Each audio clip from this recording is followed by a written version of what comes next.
أسعد الله أوقاتكم جميعا بكل خير. أحمد كعكي معاكم في أكبر حساب لتغطية المطاعم يم جدة. إن شاء الله حكون معاكم الآن في تغطية لمطعم مميز في جدة مختص بتقديم الأكلات اللبنانية. إن شاء الله يناسبكم، خليكم معنا.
لبنان يا وطني بحبك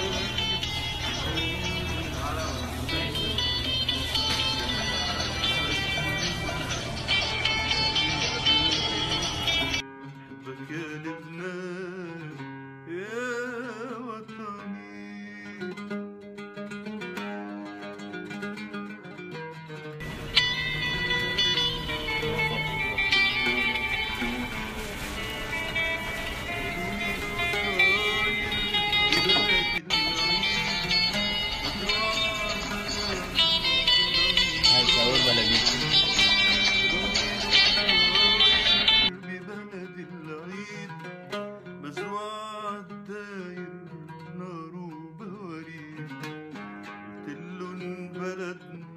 ما شفنا كذا هذه كانت اقسام الشباب والمطبخ. الان نطلع لقسم العوائل. الشيء الحلو ايش؟ ان هم عاملين مصعد لكبار السن ممكن يستفيدوا منه، وهذه ميزه. كلن بلدنا عم يخلق جديد، ارض الكرامه والشعب العنيد. كيف ما كنت بحبك بجنونك. بعد ما وصلنا المنيو، لبيب عنده فطور رمضاني. دحين مع الاستاذ سالم مدير الفروع حيدينا فكره عن المشروع. معنا الاستاذ سالم مدير الفروع، حياكم الله. كيف الحال؟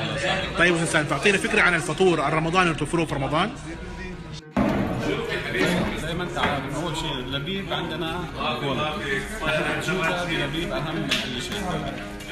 ففطور رمضان عندنا ست منيو. الست منيو هذه تتألف من مشروبات رمضانية حوالي 6 أصناف، فيها المشروبات المعروفة واللبن. وبعدين عندنا 6 أصناف مقبلات برد، وطبعا في مقبلات ساخنة والفطاير والسمبوسة. في عندنا اطباق الرئيسيه، الزبون عنده اختيار. في عنده 4 اصناف: لحم مع الرز، خليط محشي، في عنده دجاج مع الرز، وعنده شاورما او مشاوي مشكله. وبعدين عندنا طبق يومي بيختاره الشيف من الاختيار الزباين. وبعد ما خلصنا استعراض المنيو واستعراض العروض واستعراض كل حاجه، دحين نشوف السفره ايش حيكون فيها. حياكم الله. تاج الأرض التراب، كيف ما كنت بحبك بفقرك بحبك بجنونك بحبك. إذا ما تفرقنا بيجمعنا حبك. حبي من ترابك بكنوز الدنيا، وبحبك يا لبنان يا وطني. يا سوريا يا سوريا بترابك بسودك يا سوريا بحبك. تسأل شو بيني شو اللي ما بيني، بحبك يا سوريا يا وطني.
سهلة بحبك تسأل شو بيني شو اللي ما بيني بحبك يا لبنان يا وطني.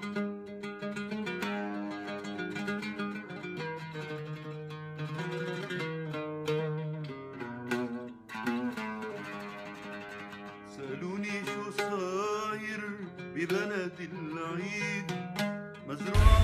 وبكذا نكون خلصت التغطية معاكم، إن شاء الله تكون التغطية خفيفة لطيفة وجوعتكم وشهدتكم عشان تجوا تجربوا لبيب.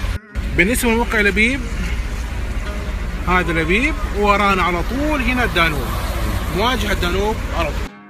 كنت معاكم أنا اليوم أحمد كعكي، أتشرف بالمتابعة. هل عندكم أي استفسار أي معلومة حسابي وتغطية مطاعم وأكل فقط. نراكم على خير.